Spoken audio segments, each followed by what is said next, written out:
Buenas tardes y ante todo dar las gracias, Francisco, por prestarnos la sala para que esto sea posible.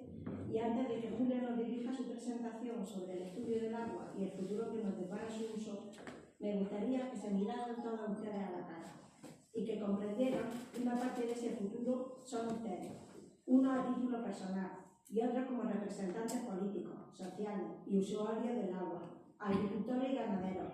De todos depende conservar la población, formas de vida, paisajes y dar aún un futuro mejor a esta España que pierde habitantes y que se nos muere poco a poco. Y todos, repito, todos somos culpables. El panorama que tenemos a día de hoy en el altiplano es desolador, debido a los nuevos modelos agrarios intensivos, grandes consumidores de agua y, por otro lado, la pérdida del cultivo tradicional, la sobreexplotación de los acuíferos sin control, la sequía y la inexistencia de la desviación de agua en Orce, Calera, Castilleja y Benamorel. Son los motivos por los que nuestro riego al gas está agonizando. Otro motivo de esta reunión es el corte de agua del canal Jabalcón, por lo que pedimos el apoyo para instar a la Confederación la realización de la obra del puente de la Tinta, para que se aumente el nivel de agua en el pantano de Negratín y se vuelva a regar por el canal de Jabalcón. Con el altiplano unido todo es posible. Ahora vamos a pasar a presentar el currículum de Julia y luego a ella que nos hable.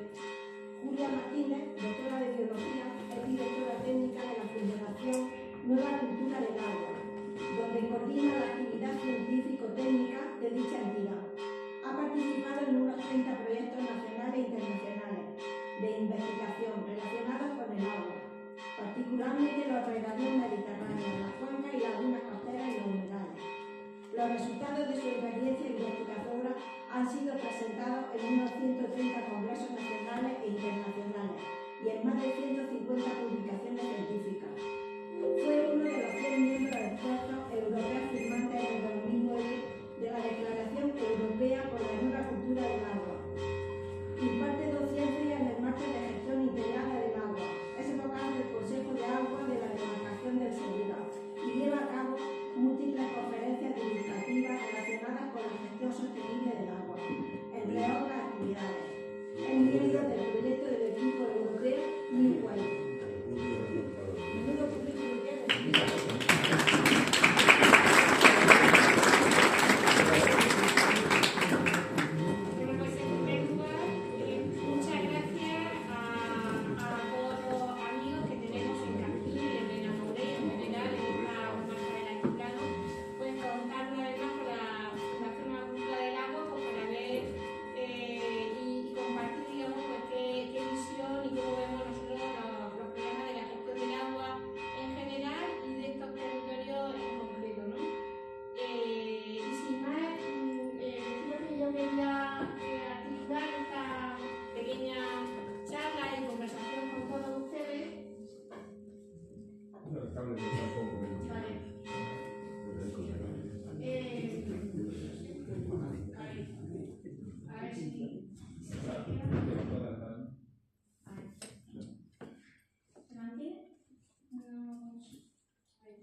Bueno, en primer lugar, dar un repaso a por qué necesitamos defender el agua y los ecosistemas del agua, qué nos aporta eso, qué valores tiene.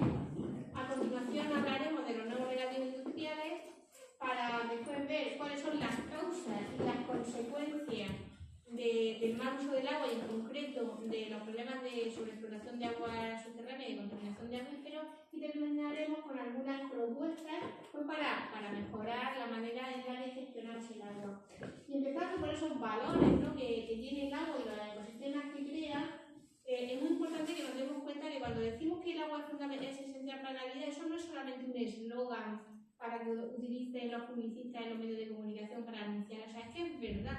Y es tan imprescindible que en 2010 Naciones Unidas lo declaró derecho humano, o sea, es un derecho humano universal el acceso al agua y eso está por encima de la capacidad económica de cualquier persona, o sea, todo ser humano, independientemente de su situación legal, jurídica, administrativa y económica, tiene derecho universal, esté donde esté, a tener un mínimo vital para sus necesidades de beber, de alimento, para la higiene, etc. Pero es que además los ecosistemas del agua, los manantiales, los ríos nos están aportando muchísimos otros servicios, muchísimas otras funciones que en algunos casos son insustituibles y en otros, si tuviéramos que crearlo de forma artificial, por ejemplo la divulgación que hace, tendríamos que gastarnos una cantidad tan enorme de dinero que sería inviable. Además mantienen la biodiversidad, una biodiversidad que es fundamental, no solamente por el placer que nos puede causar el pasear a lo largo de un río y ver los árboles de ribera, escuchar a los pájaros, etc., sino porque esa biodiversidad nos está manteniendo a nosotros. Sin todas esas cientos y miles de especies que conviven con nosotros en este planeta, en este territorio, en Benamaurel, no sería viable ni la agricultura, no sería viable el que los residuos que generamos terminaran eliminándose, no sería viable ningún tipo de actividad económica. Es tan importante esa biodiversidad que de forma directa, es decir, las especies que viven dentro del río, como indirecta, todas las especies que viven dentro no se mantengan. Estamos en una zona, además, donde no llueve mucho. ¿No? Esto, a diferencia de otras zonas en España, como Galicia, donde llueve bastante, aquí llueve menos.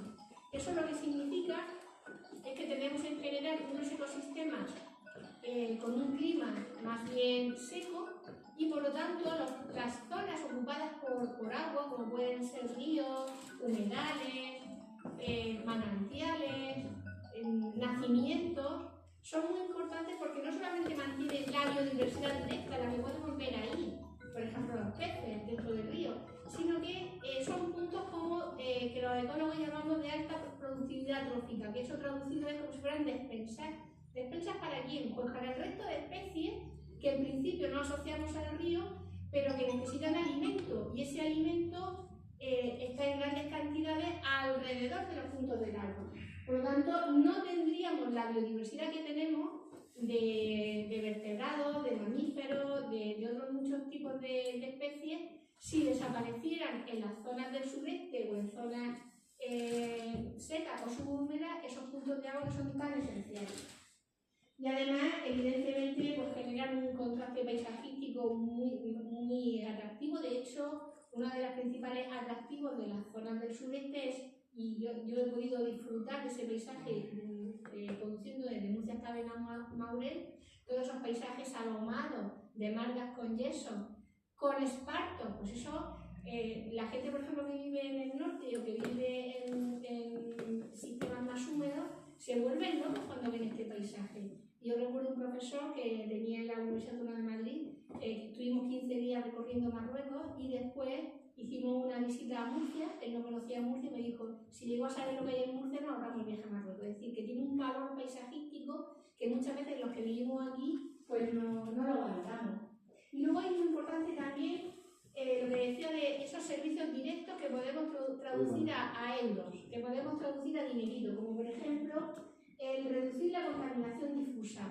Una de las contaminaciones más graves y que ahora mismo está aumentando de forma desenfrenada por el conjunto de aguas superficiales, pero sobre todo por las aguas subterráneas, es la contaminación difusa, es decir, la contaminación por los pesticidas que se utilizan en la agricultura, por los fertilizantes que se utilizan en la agricultura, sobre todo en el regadío, y también por los nitratos que vienen, por los purines que vienen de la granja de ganadería intensiva, como las porcinas, como el ganado porcino.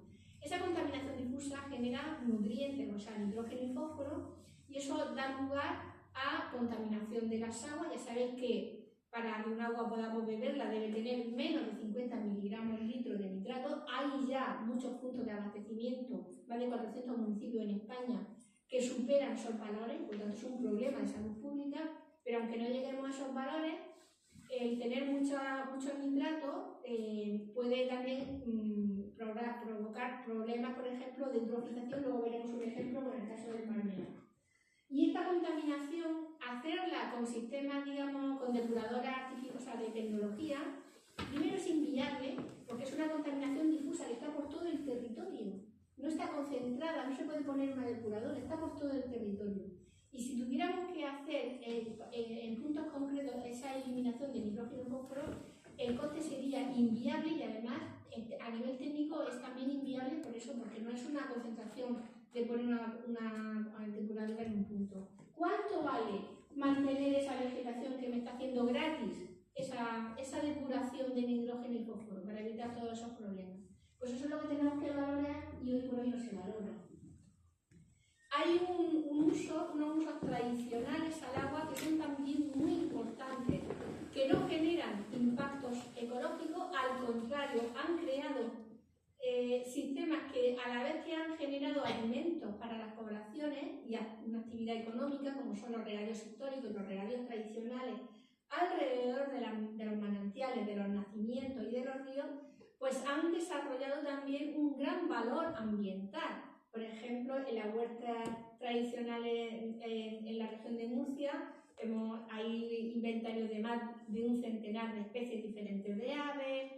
La nutria, que es una especie en peligro de extinción en la región de Murcia, prefiere, cuando tiene que criar, prefiere criar en las acequias de riego y no en el río. ¿Por qué? Pues porque el río es muy grande, las corrientes son más grandes, hay más peligro y en cambio en las acequias, que son más tranquilas, ahí es donde prefiere la nutria criar, ¿no? Entonces podemos ver que hay una gran cantidad de fauna y de flora silvestre, de especies silvestres, que están también asociados a estos regadíos históricos, a estos regadíos tradicionales. Esto es una acequia, no es un río, esto es una acequia de la región de Murcia. De la región de Murcia. Entonces, todo esto significa que estos regadíos que se han mantenido a lo largo de siglos no tienen que demostrar nada, no tienen que demostrar que son sostenibles. Que se hayan mantenido, que hayan perdurado durante siglos y siglos, nos está diciendo que siempre han sido sostenibles. ¿Por qué? Porque no han necesitado añadidos de energía, han utilizado la máquina del sol, el agua renovable para que el agua llegase a las parcelas por gravedad. No han utilizado normalmente fertilizantes. ¿Por qué? Porque el suelo que está en el entorno de los ríos de forma natural es muy fértil y además las crecidas naturales de los ríos van aportando periódicamente nuevos nutrientes, nueva fertilidad. Bueno, pues, y además estos ríos y estos manantiales mantienen el ciclo hidrológico, donde el agua al principio es subterránea, después se convierte en manantial, después se convierte en río. A veces el río alimenta el acuífero, otras veces el acuífero alimenta el río, todo forma parte del mismo ciclo. Como decías, son refugios ahí tenemos a nuestra querida Nutria, en una foto de la región de Murcia. Esto es una azarbe. ¿Sabéis? No sé si se utilizan aquí las palabras acequia y azarbe. ¿Les suena esos términos? Acequia es la que lleva el agua del río a la huerta y el azarbe es el que la recoge. Por lo tanto, no se desperdicia nada de agua en los regadíos tradicionales, porque el agua que no utiliza el cultivo vuelve al río para alimentar a todos los usos, tanto los ecológicos, las especies que viven en el río, como los usuarios que hay aguas abajo. Aguas abajo van a haber otros regadíos históricos o tradicionales, van a haber otras especies, por lo tanto, ese agua no sale del sistema, no se desperdicia a pesar de la desinformación y en algunos casos intoxicación informativa alrededor de los regadíos históricos y tradicionales, acusándoles de desperdicio de agua cuando ocurre todo lo contrario. Lo que decía, que toda esta vegetación son verdaderas esponjas filtradoras y depuradoras naturales del agua. Y además, muy importante, esos valores culturales, esos valores patrimoniales, yo diría también esos valores emocionales e identitarios, los lugares donde nos hemos bañado de pequeños. Hemos estado viendo en el vídeo esas fotos maravillosas, entrañables, de gente bañándose en el río. Eso forma parte también de un tesoro nuestro, de un patrimonio nuestro. Eso es mío y eso es de todos ustedes. Y por lo tanto tenemos derecho a reclamarlo. Es decir, no solamente por razones ecológicas, que también, no solamente por razones sociales, que también, pero hay que añadir también al mismo nivel, poner encima de la mesa en igualdad de condiciones y con la cabeza bien, o sea, la frente bien alta, reivindicar y reclamar que mantener esos territorios, esos paisajes que hemos vivido, que hemos disfrutado de pequeños, pues también forma parte de nuestro derecho. Es un patrimonio público, es un patrimonio de todos y no puede ser objeto solamente del aprovechamiento de unos pocos, ¿no? Puede ser incluso patrimonio etnológico, etnográfico, arqueológico. En algunos casos, por ejemplo, tenemos acequias en la región de Murcia de más de 1000 años, o también pues, otro tipo de paisajes alrededor de manantiales, de fuentes. Son normalmente paisajes pequeños, pero un enorme valor, digamos, también, no solamente paisajístico, sino identitario y funcional. En Murcia hay también muchísimas memorias. Cada regadío tradicional, cada regadío histórico tiene su propio mapa, su propia cartografía, su propio inventario de valores culturales, patrimoniales, y invitaría a que eso se inventariara en cada pueblo. Por ejemplo, están haciendo un trabajo maravilloso en YouTube.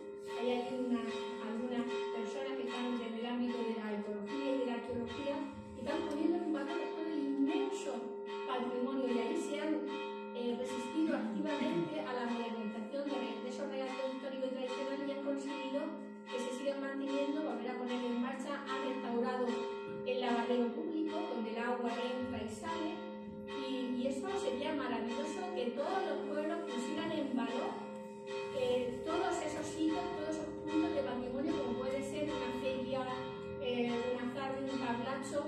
Estoy utilizando palabras que uso en la región de Murcia, quizás no de ella aquí se llamen de otra manera, pero incluso las palabras hay que conservarlas. ¿Cómo se dice aquí tablacho? Pues a lo mejor se usa, tiene otra palabra. Esa palabra no se debe perder, hay que conocerla y hay que enseñársela también a los niños, ya lo visitantes. Todo esto está en riesgo, todo esto está amenazado por una nueva plaga que recorre España de este a oeste, llamada regadíos intensivos, nuevos regadíos industriales. En muchos casos con superficies que casi se parecen más a los usos artificiales que a verdaderamente lo que se pueda entender como mundo rural o como agricultura. Se parece más a una industria realmente. A la vez que se están abandonando, que se están perdiendo los regadíos históricos y tradicionales, hay verdaderamente, en primer lugar porque tienen ahora mismo más dificultades para competir en el mercado, pero es que además activamente se está acorralando desde el punto de vista del agua, desde el punto de vista de otros muchos frentes, a estos regadíos históricos, ¿no? No solamente no se les apoya en absoluto, sino que los propios organismos de cuenca, las propias confederaciones ven con buenos ojos que vayan desapareciendo por desgracia. Y a la vez estamos viendo cómo se están expandiendo como unas manchas de aceite estas transformaciones masivas del territorio para grandes superficies de decenas y en muchos casos cientos de hectáreas en manos de la misma empresa. Ya no es un modelo de campesino, ya no es un modelo de agricultor. Realmente podemos cuestionar que detrás de esto hay agricultores. Normalmente lo que hay son empresas, en muchos casos, bueno, siempre grandes propietarios, y en muchos casos son empresas que se dedican a varias cosas. Por ejemplo, en Murcia es muy frecuente que ahí una empresa tenga regadíos por un lado y por otro lado se dedique a la construcción o a la promoción inmobiliaria. Son simplemente empresas. Cada vez más, además, en manos o controladas por multinacionales o fondos de inversión, y donde no tenemos agricultores. Tenemos jornaleros, en muchos casos mal pagados, mayoritariamente en la región de Murcia, en manos de mano de obra inmigrante, en una situación precaria y socialmente también sin los necesarios derechos laborales y sociales, y que está ocupando zonas donde antes había secano o había vegetación natural, fuera de esas superficies naturales del regadío. Y aquí voy a hacer un inciso. Las zonas donde hemos dicho que había durante siglos regadíos históricos y han llegado hasta nuestros días como tal, y hemos dicho que eso demuestra que son sostenibles, ¿por qué durante 500, 600 años no han creado problemas y son sostenibles? Y estas zonas que se están creando fuera y lejos de los ríos, ¿por qué están creando problemas en solo 5, 10 o 15 años? ¿Por qué unas son buenas y otras son malas? ¿Cuál es la razón de fondo? Yo voy a dar una. Hay una respuesta desde la ecología para eso. Y la respuesta es la siguiente. Las zonas que han ocupado los regadíos históricos y tradicionales, decimos que son zonas que están preadaptadas al regadío. ¿Qué significa eso? Significa que con muy pequeñitos cambios, esas zonas han sido capaces de producir alimentos, pero en realidad están funcionando tan parecido a como eran antes, que muchas especies ni se han enterado, no se han dado cuenta. El agua sigue funcionando igual que funcionaba antes. Los flujos hidrológicos no se han cambiado. Y muchas aves, ¿por qué se quedan ahí? Porque siguen teniendo lo que necesitaban. Árboles, alimentos. Entonces, solamente un pequeño cambio en ese ecosistema, por ejemplo, los humedales de la llanura de inundación, que ahora son huertas. Los flujos del agua siguen entrando como entraban antes, pero si antes entraban digamos, a través de las crecidas, pues ahora entran con las acequias. Y antes salían, bueno, siguen saliendo con los azarbes. Sigue habiendo árboles. O sea, solamente hay unos pequeños cambios que hacen que las poblaciones hayamos podido aprovechar esas zonas para producir alimentos, pero no hemos cambiado drásticamente el funcionamiento de ese ecosistema. ¿Qué pasa con estos regadíos intensivos? Que están muy lejos de las fuentes, están lejos de los humedales, están lejos de los ríos. Y ahí estos sistemas desorganizan completamente el funcionamiento ecológico natural. Desorganizan cómo funcionaba el agua, por dónde se movían las sales, desorganizan absolutamente todo. Y esa distancia tan enorme entre cómo era antes el ecosistema ahí, que era de secano, de vegetación natural, porque no había ahí puntos de agua, y cómo funciona ahora, trayendo agua, trayendo energía, con plástico, etc., con una transformación total del medio, donde aquí ya no hay árboles, no hay vegetación natural, no hay nada, porque además utilizan pesticidas y fertilizantes muy agresivos que acaban con todo, no dejan que haya una línea de hierba diferente, etc. Realmente lo que tenemos aquí es un espacio artificial, como un polígono industrial, pero en vez de pisar tierra, o sea, cemento estamos pisando tierra. Bueno, en algunos casos ya pisamos cemento, por ejemplo, los invernaderos que hay en Águila, muchos de ellos son ya de puro cemento. Y también las paredes, o sea, solamente faltaba poner una porcina llave y ya se puede partir para apartamentos. Hay ahora mismo ya sistemas de cultivo que se hacen en varios pisos, o sea, eso es una producción de alimentos, sí, es agricultura, no, es una industria, es una producción industrial de alimentos. ¿Y qué clase de alimentos también? ¿Y qué clase de alimentos también? Pues unos alimentos que realmente no tienen ni la calidad, ni son saludables, ni tienen todas las propiedades que tendrían. Exacto. Exacto.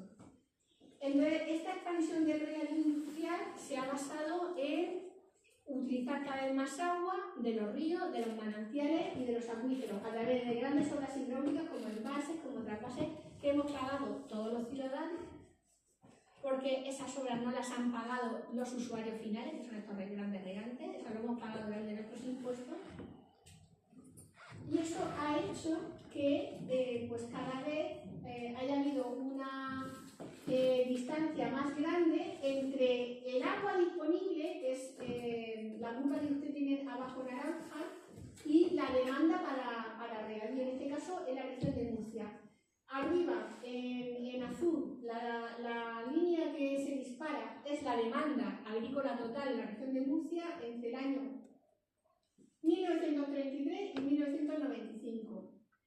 Como al principio ven ustedes que a veces el agua que había, que es la que está en naranja, pues estaba más o menos a la altura de la línea azul, pero después ya no hay más agua, pero sí se dispara la demanda. Y precisamente cuando más se dispara, ¿saben ustedes cuándo es? Cuando llega el trasvase, cuando se anuncia el trasvase Tajo Segura. El trasvase Tajo Segura se anuncia en los años 70 y empieza a llegar el agua en 1980. ¿Ustedes ven que la línea naranja haya crecido gracias al agua del trasvase? ¿Qué es lo que ha crecido? El regadío.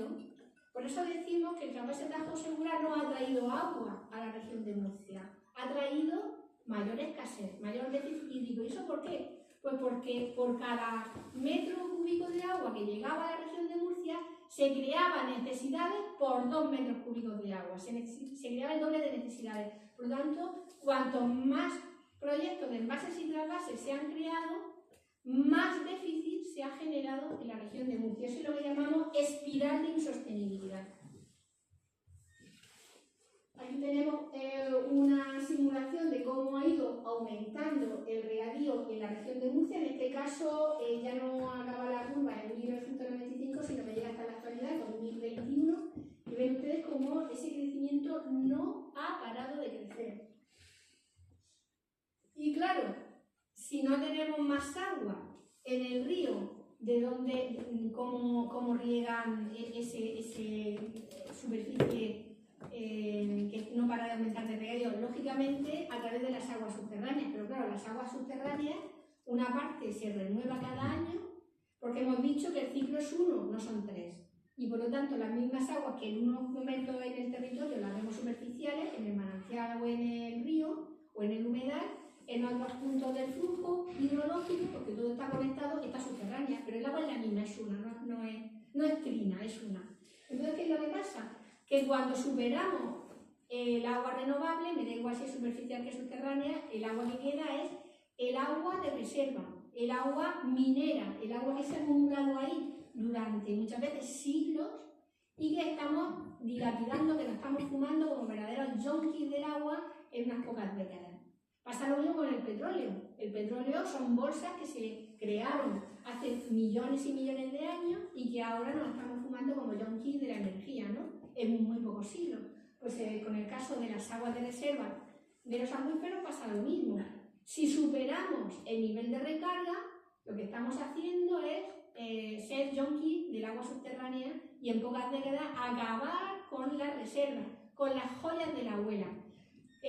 Ahora mismo en la región de Murcia la situación es como si en una familia cada mes se ingresaran 1.300 euros y esa misma familia cada mes gastara 2.500 euros. Eso es insostenible e inviable, eso enseguida colapsa, pero puede aguantarse a lo mejor 2 o 3 meses a base de vender las joyas de la abuela. Pues eso es lo que estamos haciendo. Estamos vendiendo las joyas de la abuela, con la diferencia de que no nos estamos beneficiando todos de las joyas de la abuela, porque solamente se están beneficiando esas grandes empresas que cada vez están apropiándose de cada vez de más tierra y de los derechos de agua para producir lechuga o producir otro tipo de productos hortofrutícolas y exportarlos.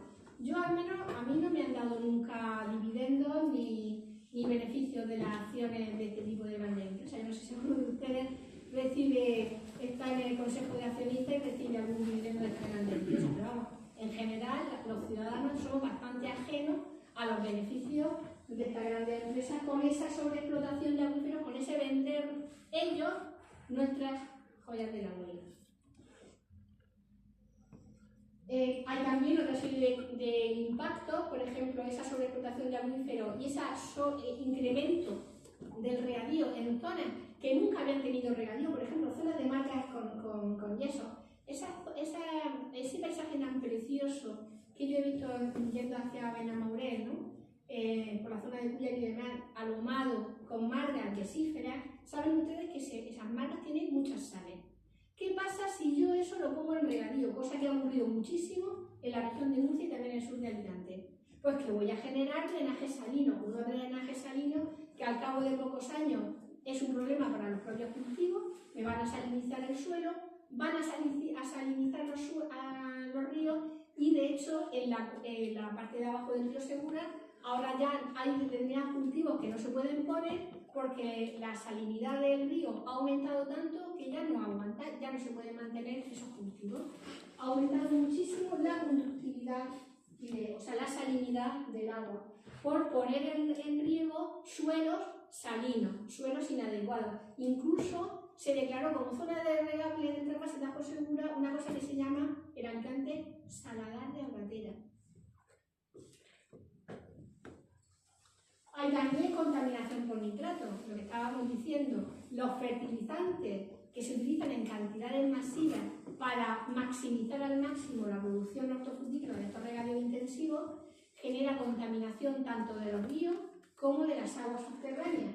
Y, por ejemplo, en el campo de Cartagena, que es la cuenca del Mar Menor, han ido aumentando también muchísimo los nitratos y están muy por encima no solamente de los niveles para agua potable, sino de cualquier nivel mínimamente sostenible, que eso está también suponiendo un problema para el propio Mar Menor. Es una expansión que se sigue produciendo tanto por vía legal, a pesar del cambio climático y a pesar de la grave situación que padecemos. Los planes hidrológicos actuales en el Ebro, en el Segura, en el Guadiana, en el Guadalquivir también, siguen incluyendo nuevos perímetros regables, lo cual es verdaderamente inaceptable y no se entiende. A eso hay que añadir además los cientos de miles de hectáreas de regadíos ilegales que hay por todo el territorio. Insisto, o al menos especialmente yo conozco especialmente los regadíos ilegales que existen en la cuenca del Segura, en la cuenca de Guadiana, sobre todo en el Alto Guadiana o en el Guadalquivir, ¿no? Pero es una situación que está ocurriendo también en el altiplano granadino. Aquí vemos esa noticia de cómo el Ayuntamiento de Baza y distintas comunidades regantes de Baza piden ampliar nuevos regadíos, ¿no? Pero además de esas ampliaciones, digamos, legales, está la otra realidad, los regadíos ilegales. Hace un poco de una noticia del 24 de octubre de Canal Sur Media, que decía que la Confederación Hidrográfica de Guadalquivir detecta 1000 hectáreas de regadíos ilegales en la comarca de Guadix y Baza. O sea, lo que es increíble es que hayan tenido que pasar décadas de denuncias, de movilizaciones ciudadanas como la zona de Castril y en otros muchos territorios, para que la Confederación se decida a mover un dedo. O sea, no podemos asumir, no es creíble que no supieran que esos regadíos existían, porque están a la vista de todos, porque hay una cosa que se llama guardería fluvial, que son personas que están por el campo, por el territorio, para precisamente gestionar la policía de agua. Y por lo tanto, no es creíble que hubiese desconocimiento. ¿Qué es lo que había? Un mirar para otro lado, una dejación de funciones, y ese es el principal problema que tenemos. Tenemos un verdadero desgobierno en materia de agua, desde los organismos de cuenca y muy principalmente las confederaciones al resto de las administraciones públicas.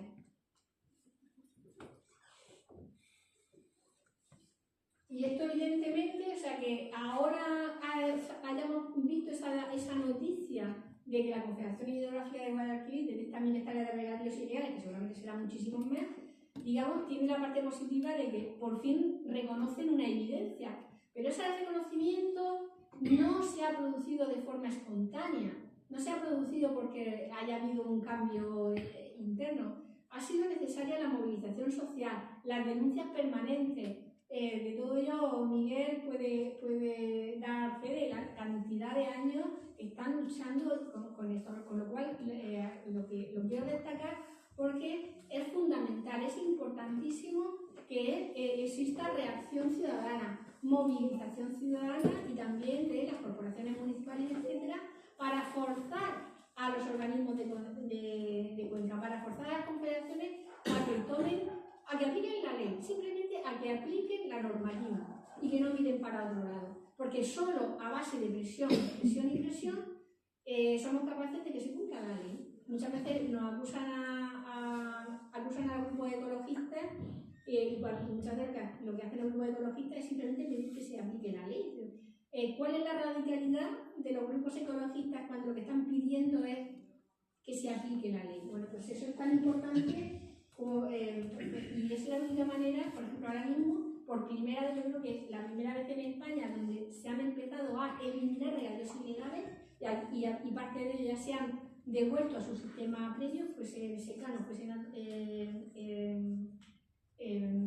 natural, es en el campo de Cartagena, en la cuenca del Mar Menor. ¿Por qué? Bueno, porque ha colapsado el Mar Menor, porque han habido manifestaciones de más de 50.000 personas, porque han habido quejas que han llegado a Naciones Unidas, a la Comisión Europea. Entonces, todo eso unido ha hecho que finalmente la Confederación Hidrográfica del Segura le obligaran desde Madrid y también desde la Comisión Europea a tomar medidas y a identificar y ordenar la eliminación de los regadíos ilegales, a cortarle el grifo directamente. O sea, hubo que, con la Guardia Civil, entrar a las fincas a desmontar los sistemas de riego. Es que antes no sabía la Policía de Agua, la Guardería Fluvial del campo de Cartagena que esos pozos estaban, claro que lo sabía. Es que los regadíos no se ven, no hace falta utilizar imágenes de satélite, pero también hay imágenes de satélite, claro que lo sabían, pero preferían mirar para otro lado. Ha sido la movilización ciudadana, la movilización popular,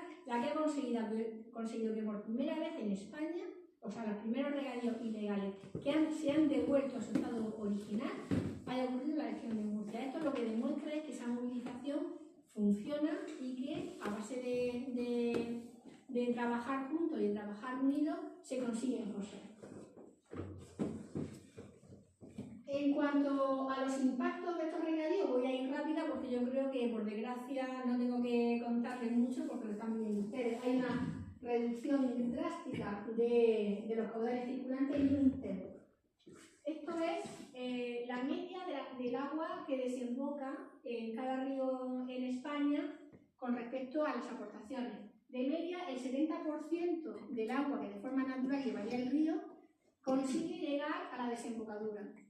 Hay algunos que casi todo el agua consigue llegar a la desembocadura, normalmente son cuencas donde hay un poco regadío, como el río Bregar.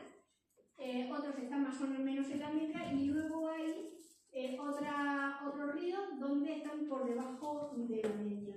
Y miren ustedes, este sería el caso del Guadalquivir, y miren ustedes el caso de la cuenca del Segura. No llega ni al 4%. O sea, el río Segura no llega a ver el mar. Desaparece antes de conocer el mar. Como decía el Roto, dejar de conocer el mar, no lo dejan conocer el mar al río Segura. Y esto es un problema muy grave. ¿Por qué? Porque si los ríos no llegan al mar, nos vamos a quedar sin arena. Las arenas no las aporta el mar, las aportan los ríos. Nos vamos a quedar sin playa. Esto va a ser un problema turístico. Los oleajes crecientes y los temporales costeros que están aumentando por el cambio climático ya se están llevando a algunas de las casas que están más cerca de las aguas. Todas esas casas se van a perder. Y se van a perder más si no dejamos que los ríos vuelvan a aportar arenas y sedimentos al mar. Pero además tenemos también problemas con la pesca. La pesca de la sardina del Mediterráneo y del boquerón del Mediterráneo es estrictamente dependiente de que lleguen aportes de los ríos. Cuando se construyó la presa de Asuán en Egipto, cayó en picado la pesquería de sardina. Y cuando se construyeron los grandes embalses del Ebro, se redujo en más de un 90% la pesca de boquerón. Por lo tanto, sí que hay problemas, sí que hay impacto cuando el agua no llega al mar. El agua no se desperdicia en el mar. El agua tiene que llegar al mar, porque además no llega agua solo, llega también con nutrientes, llega con sedimentos, llega con arena. Y si eso desaparece, desaparece la economía de las zonas costeras. No hablemos ya de los deltas, que desaparecen físicamente, no quedaríamos sin. En el caso del río Guarda, ya lo hemos visto, que son algunas de las fotos que he tomado, bueno, que me habéis amablemente pasado, y donde lo tengo que contar, por desgracia, por la grave situación que ahora está sufriendo el río Guarda sin caudales circulantes, ¿no? Todo esto va a empeorar con el cambio climático. De nuevo, como el ejemplo de la región de la cuenca del Segura. Estos son datos reales, estos no son de modelo ni simulaciones, estos son datos observados de reducción de las aportaciones de agua a la cuenca del Segura, una tendencia decreciente clara. En el Guadalquivir también se están reduciendo con una intensidad menor, pero también se están reduciendo. Y además tenemos impactos no solamente por el consumo de agua como tal, sino también por la contaminación. Como decíamos, esa contaminación difusa por fertilizantes, que supone eutrofización de las aguas superficiales se ponen verdes. Entonces tenemos charcas verdes o humedales verdes precisamente por exceso de esos nutrientes que vienen de los fertilizantes del regadío intensivo. Y esto también está generando, como decía, problemas cada vez mayores al agua de abastecimiento. Hace poco estuvimos haciendo algunas mediciones en distintos puntos de agua en la región de Murcia y veíamos como algunos de ellos superaban esos valores límite de 50 miligramos litro, lo cual es un problema, y en el conjunto de España ha supuesto problemas muy importantes tanto a nivel de no poder utilizar ya los pozos del pueblo o las fuentes tradicionales de abastecimiento, o tener que, digamos, traer el agua de más lejos, pagarla mucho más cara, etc. Hay también otra serie de impactos ambientales de estos regadíos intensivos e industriales, como es la contaminación por plástico. Todo esto son trocitos pequeños de plástico que los van mezclando con la tierra y al final no es imposible distinguir la tierra de esos plásticos, y esos plásticos llega un momento que son tan pequeños que se llaman microplásticos. Esos microplásticos llega un momento en que contaminan las aguas. En el agua que bebemos hay microplásticos, en la comida que comemos hay microplásticos y en el aire que respiramos hay microplásticos. Y esos microplásticos tienen sustancias químicas que las van liberando en nuestro cuerpo. Nosotros todos los que estamos aquí tenemos microplásticos, y lo puedo decir porque se han encontrado microplásticos en especies como las focas y las especies que viven en el Ártico y en Antártida, por lo tanto nosotros también tenemos. Tenemos que parar esa contaminación por microplásticos. Esto es un atentado al medio ambiente, pero en primer lugar a la salud pública. Estos son invernaderos. Es lo mismo, pero a una escala muchísimo mayor. Todos esos plásticos de invernadero, durante muchos años, y todavía en muchos territorios, se siguen dejando a que el viento y las condiciones climáticas los vayan rompiendo.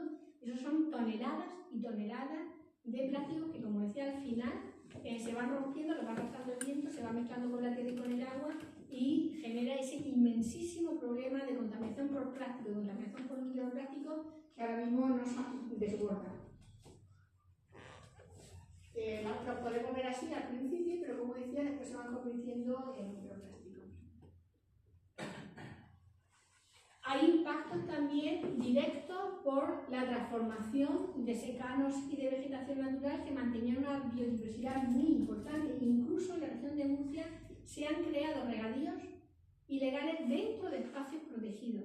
Y esos regadíos ilegales, incluso dentro de espacios protegidos, han sido denunciados por grupos ecologistas y no se han tomado medidas, no se han desmontado, no se ha tomado la más mínima medida. Ha habido, en ese sentido, una manga ancha absoluta, no solo por parte de los organismos de cuenca, de las confederaciones que también, sino, y aquí también quiero destacar mucho y poner en pie de igualdad el papel de las comunidades autónomas. ¿Por qué? Porque las competencias en agricultura no son de la Confederación, son de las comunidades autónomas, en este caso la Junta de Andalucía. Las competencias en medio ambiente no son de la Confederación de la Igualdad Civil, son de la Junta de Andalucía.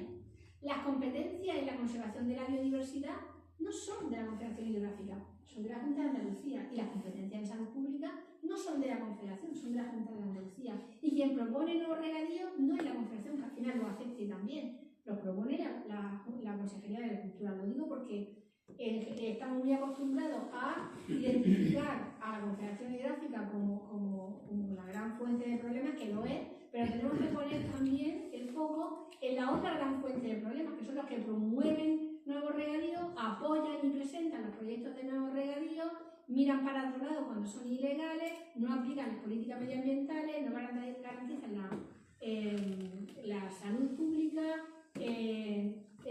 dan permiso a granjas intensivas, etcétera, que son precisamente las comunidades autónomas y no las confederaciones.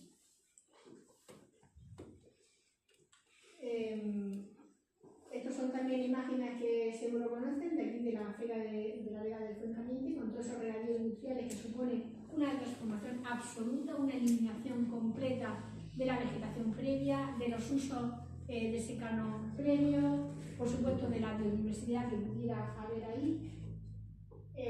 Supone contaminación por plástico y otros productos, y el uso de sustancias muy peligrosas como el glifosato. El glifosato es cancerígeno, ha sido reconocido y está reconocido como cancerígeno por la Organización Mundial de la Salud. Es el componente fundamental del famoso Roundup, que se usa y se sigue usando en estos regadíos intensivos. Esa foto que me ha llegado a través de ustedes demuestra el uso de Roundup aquí también, bien cerca de su casa. Todo esto, y volviendo a la problemática del agua, se resume en esta viñeta del dibujante Rodo que dice: estamos llevando el río al desierto, porque estamos desertizando el río, y trayendo el desierto al río. Es decir, que el río, que es donde estaba el agua, lo estamos desertizando y el agua la estamos llevando a donde nunca hubo agua, porque eso era un paisaje árido natural o porque era un secano tradicional. Y eso tiene unas consecuencias ecológicas y de salud pública que todavía no somos capaces de valorar bien. Pero no son solamente impactos ecológicos, hay también impactos sociales de este modelo de regadío intensivo. Porque, insisto, no estamos hablando de agricultores, estamos hablando de empresas que solamente buscan maximizar el beneficio para su consejo de administración o sus accionistas. Por eso utilizan un empleo de muy baja calidad, son asalariados, muchas veces inmigrantes, explotados, en algunos casos incluso sin contrato. Han habido varias operaciones de la Guardia Civil, tanto en el campo de Cartagena como en otras zonas de ese floreciente regadío de la región de Murcia, que muchas veces el sector agrario y los propios políticos en la región de Murcia los ponen como ejemplo del mundo. Bueno, pues ese ejemplo mundial de regadío lo es a base de explotar mano de obra barata, muchas veces que viven en barracones, incluso sin agua potable, sin derechos laborales, a veces sin contrato, incluso se han desarticulado operaciones donde los capacetes, había una explotación no solamente laboral, sino de abusos sexuales a las inmigrantes que por miedo, porque eran irregulares, a denunciar, pues no tenían otra alternativa. Con esto lo que quiero decir es que hay también impactos sociales de este modelo de regadío agroindustrial que ni es agricultura, ni es medio rural, ni es una base sólida ni para un presente ni para un futuro que merezca ser vivido. El caso ya muy rápido del Mar Menor, donde en azul ven ustedes y en amarillo la superficie que se ocupaban por el regadío, amarillos son los invernaderos, en el año 1988, ven ustedes como en 8 años con el trasvase Tajo Segura, cuánto aumentó el regadío, pero el problema es que no se quedó ahí, que ya era mucho, sino que en 2009 vean ustedes cómo aumentó el regadío en toda la zona del campo de Cartagena. Este aumento tan intensivo ha sido la causa de que pasáramos de la laguna costera del Mar Menor, que es la mayor laguna costera de todo el Mediterráneo occidental, que tiene múltiples figuras de protección internacional, porque es una zona de un enorme valor paisajístico, pero también de biodiversidad, con especies únicas, y que está protegida por la Directiva Hábitat, por la Zona Especial de Protección de las Aves, de importancia especial para el Mediterráneo, por el Convenio de Naciones Unidas, es un humedal de importancia internacional. Bueno, pues todo esto, gracias a esa expansión del regadío intensivo del campo de Cartagena, se ha transformado en episodios de mortandad masiva. Se convirtió en 2016 en una sopa verde y han habido hasta 3 episodios de mortandad masiva donde centenares de miles de ejemplares de todo tipo de especies, tanto peces como invertebrados, murieron de golpe a causa de esa eutrofización causada por la entrada masiva de nutrientes, es decir, de nitrógeno y fósforo, de los fertilizantes de esos regadíos intensivos del campo de Cartagena. Por lo tanto, el verdadero factor limitante para el regadío no es ya solo la falta de agua, que nos falta agua, pero es que aunque estuviéramos en Galicia, aunque estuvieran ya lloviendo 2.000 litros por metro cuadrado, o como diríamos algunas personas en Murcia, aunque cayeran chuzos de punta, no podemos permitirnos el lujo de tener la superficie de regadío que tenemos, porque son insostenibles ya los impactos que ocasiona el regadío. Independientemente, aunque tuviéramos el agua, no podemos permitir esa contaminación de los suelos, esa contaminación de las aguas, esa pérdida de biodiversidad, esa pérdida de paisaje y de territorio. Es que eso es un robo a mano armada de un patrimonio que es fundamental para nuestro presente, pero también para garantizar un futuro que pueda ser duradero. Y eso ya no solamente porque falte o deje de faltar agua, que falta, sino porque los impactos del regadío son tan increíbles, son tan exagerados, que eso supone un colapso también socioeconómico como el que ha ocurrido ya en toda la actividad económica del entorno del Mar Menor, donde ha habido un impacto en la pesca, donde ha habido un impacto en la actividad turística por ese colapso de la laguna. Y si no evitamos que eso pase en el resto del territorio, seguirán también sucediendo colapsos socioeconómicos, porque no podemos vivir socioeconómicamente ajenos a los ecosistemas. Es que dependemos de ellos. Y en el caso del Mar Menor se ha visto claramente, colapsa la laguna y colapsa la actividad económica. Ha colapsado. Algunas cosas se están manteniendo, pero otras no se van a recuperar.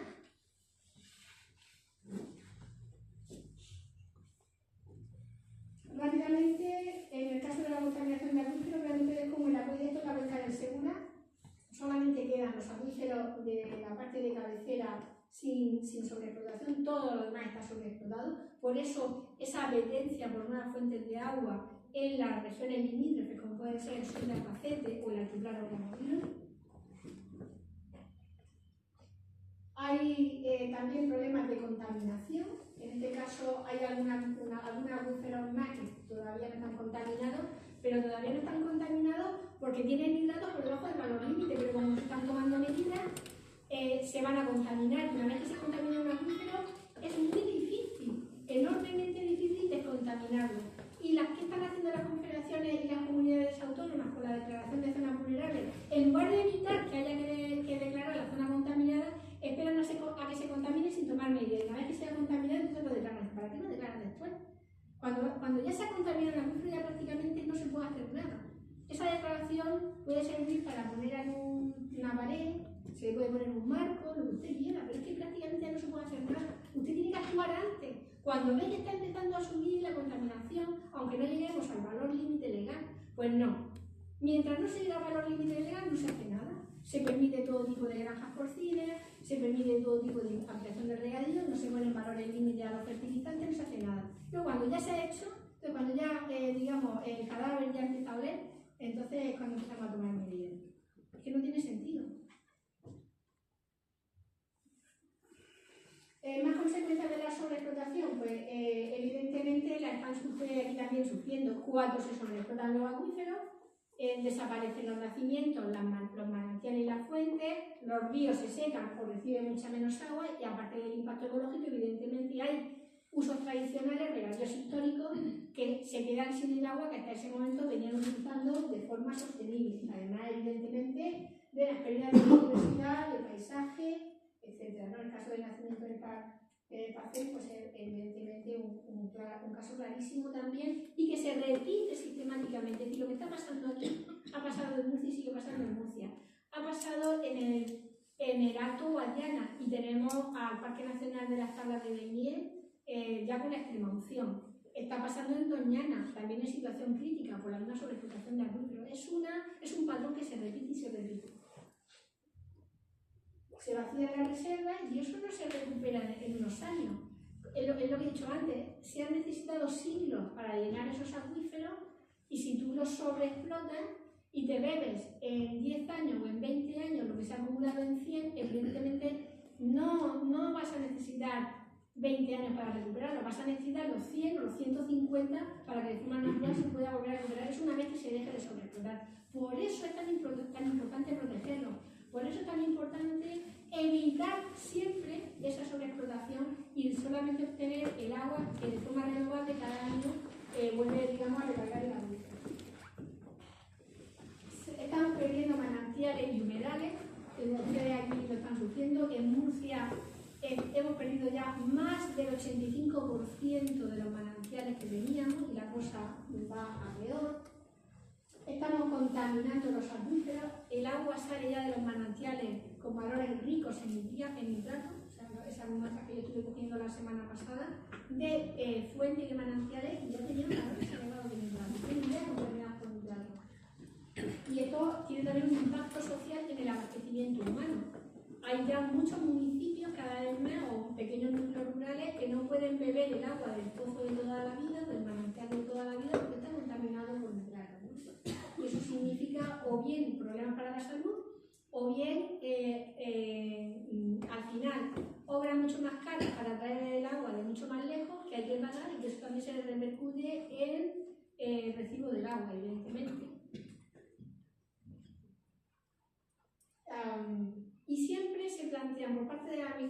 para esas soluciones. En lugar de atajar los problemas, si tenemos un problema de abastecimiento en masa, pues ver si es que se está sobreexplotando el acuífero, si es que se está contaminando, o si es que tenemos muchas pérdidas en las redes, como parece ser que ocurre en masa, vamos a arreglar esas pérdidas en las redes, no, la solución es traer más agua. Siempre políticas de oferta, nunca políticas de gestión de la demanda, con lo cual estamos creando más problemas y no estamos solucionando el problema de fondo.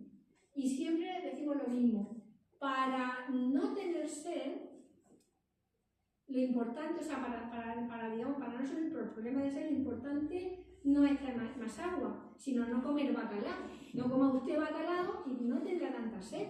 Pues no, vamos a seguir comiendo bacalao y vamos a traer más agua. Esa es la solución que se hace. En este caso, esa falsa solución, que se tratase del Castriz y que tiene ya, acumula un currículum de incumplimiento de sentencias que están diciendo que eso no se puede hacer así, que eso contraviene múltiples normativas y hay una especie de empecinamiento que no terminamos de entender cuando las alternativas se han puesto sobre la mesa, por ejemplo, en torno al contrato del río que se llevó a cabo para la comarca de Guadiana Menor y que puso sobre la mesa clarísimas alternativas que además eran más duraderas en el tiempo, más eficaces y sobre todo más baratas. ¿Por qué no se aplican esas alternativas que existen, que no hay que inventarlas? Además, evidentemente, de los enormes impactos ambientales que eso supondría para el castillo. Por lo tanto, necesitamos un nuevo modelo con una gestión que realmente sea sostenible. Lo primero que tenemos que hacer es cambiar el chip y pasar a un sistema que decimos menos hidrógono, menos yonki del agua.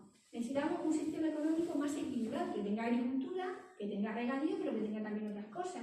El medio rural ahora mismo no se repuebla a base de regadío, como si estuviéramos a finales del siglo XIX o en 1910.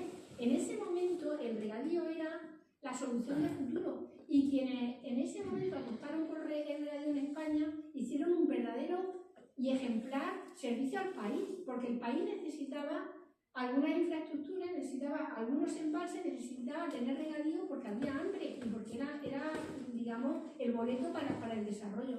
Pero es que estamos en 1910, yo creo que ahora vamos a más de 100 años, ¿no?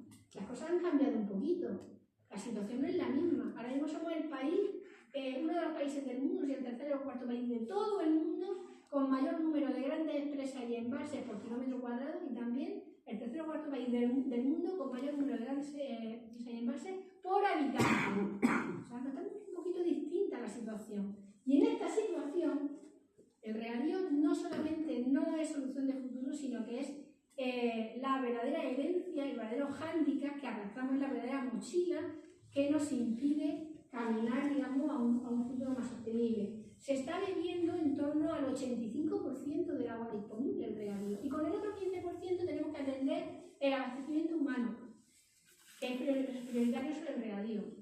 Los caudales ecológicos, que son también prioritarios sobre el regadío. Y además atender las necesidades industriales.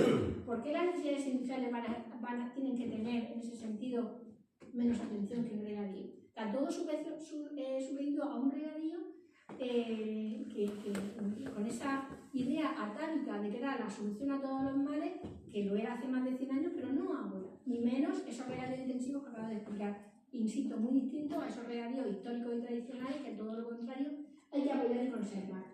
Entonces necesitamos diversificar actividades también en el medio rural. Nosotros los estudios que hemos hecho nos dicen que la gente, las razones por las que se queda o no se queda en el campo no es por el regadío o no regadío, sino porque no hay fibra óptica, porque no tienen guardería. Son por esas cosas lo que necesita la gente para quedarse en el campo. No más regadío, porque a lo mejor pueden tener un pequeño negocio de otra cosa, o hacen un teletrabajo, o están en el sector servicios, o tienen una empresa tecnológica y trabajan en remoto, y les gustaría estar en el campo. Entonces, no, yo lo que quiero es fibra óptica, no, yo que tengo niños pequeños, y aquí no los llevo. Esos servicios son los que necesita el campo. En fin, podría seguir hablando, pero es que no me quiero alargar. Luego, además, necesitamos, dentro de la agricultura, equilibrar el secano con el regadío. ¿Por qué nos hemos resignado a abandonar los secanos tradicionales y extensivos? Los secanos tradicionales y extensivos se pueden competir en cantidad de alimentos.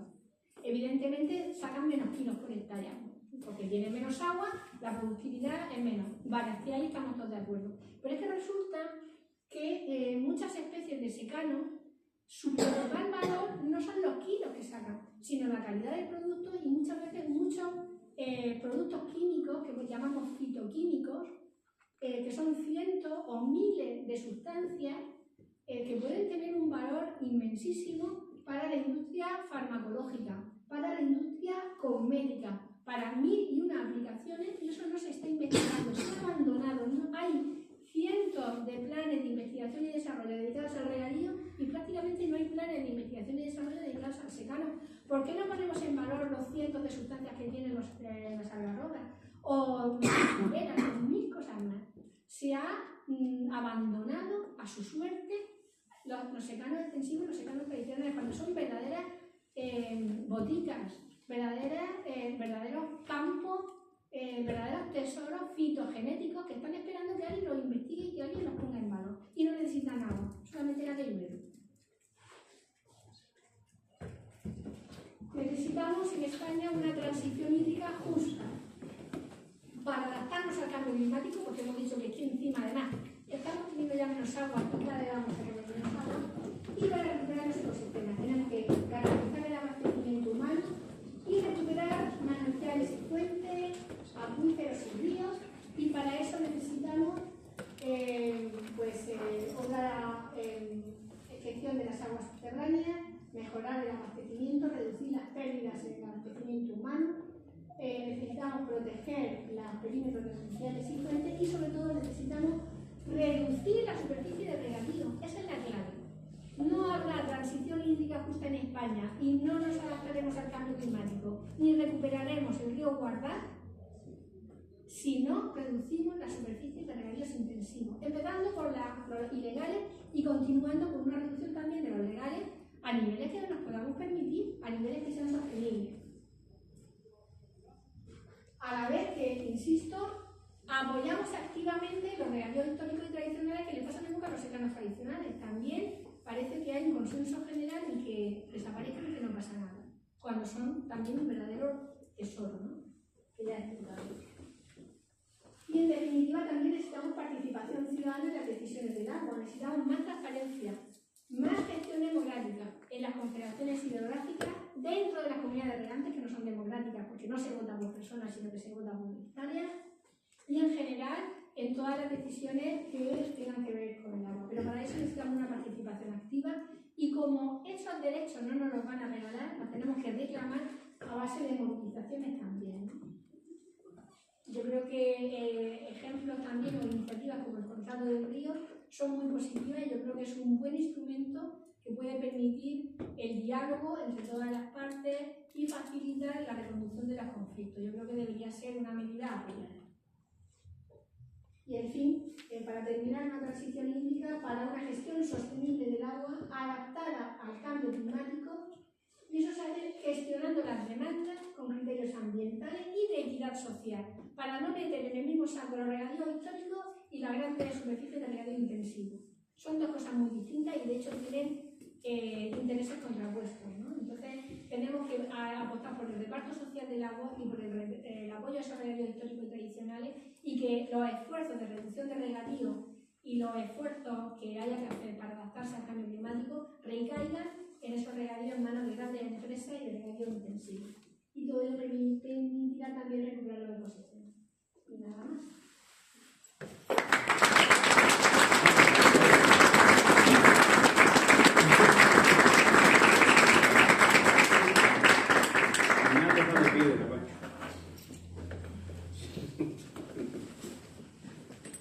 No han tenido una pregunta que tengo, porque a veces pienso que yo soy una colonia, o sea, nosotros somos una colonia de Murcia, no ni colonia de España ni nada, de Murcia.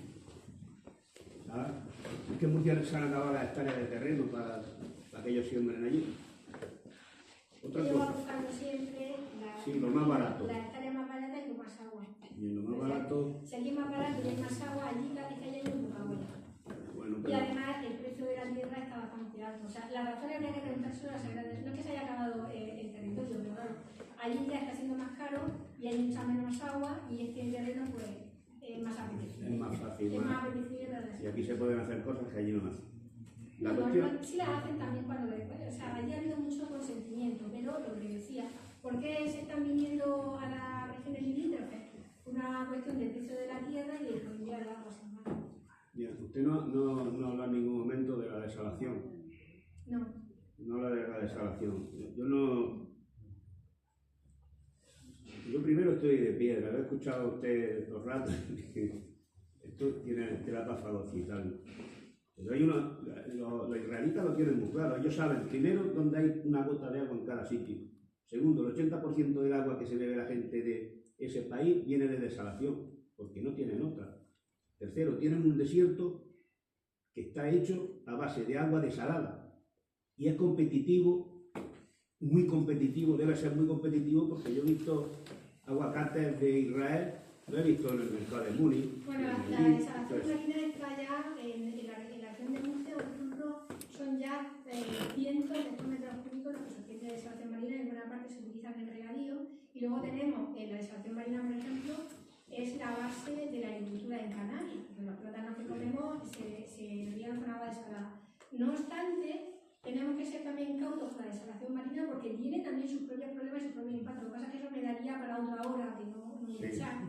Y entonces, digamos, la respuesta larga necesita una hora. La respuesta corta con la desalación marina no es base para pensar en continuar con las demandas que hay, pero puede ayudar en esa transición hídrica en zonas donde ya hemos superado cualquier límite imaginable sostenible, como es la región de Murcia, donde necesitamos una transición desde los niveles de regadío que tenemos ahora a otros más sostenibles, a otros que nos podamos permitir. Esa transición no se puede hacer de un día para otro y no se puede hacer directamente por las gradas porque eso, digamos, tiene unas aristas políticas y sociales que también hay que tener en cuenta, ¿no? Entonces, en esa transición que tiene que ser progresiva, que sería como en el caso del ciclismo, por etapas, tú no llegas a la meta, sino que vas pasando, ¿cómo se llama?, esa etapa volante, ¿no? Pues para ir pasando esa etapa volante tenemos una muleta que nos puede ayudar. La muleta no te va a permitir ganar la carrera, no te va a permitir llegar al objetivo. ¿Qué te permite la muleta? Porque mientras la pierna no te funciona bien, te ayuda. Ese es el papel de la desalación marina. Pero la desalación marina rápidamente es inviable por razones económicas, energéticas, geográficas y de sostenibilidad en cuanto se sale de determinados niveles, ¿vale? Pero si alguien está interesado puede enviar un documento sobre desalación marina con la posición de la Fundación, pero la respuesta corta sería: es una ayuda de forma muy pensada y muy agotada en territorios que están ya por encima de la sostenibilidad, pero no es la solución para decir, bueno, pues ahora con la desalación marina podemos ir con el mismo modelo que teníamos. No, porque eso también no llevaría a eso. Pero sí se podía, porque la desaladora de escombreras, que no dejan desarrollarla, que lo que se pretende es hacer en la zona de Jumilla el pantano más grande con agua desalada.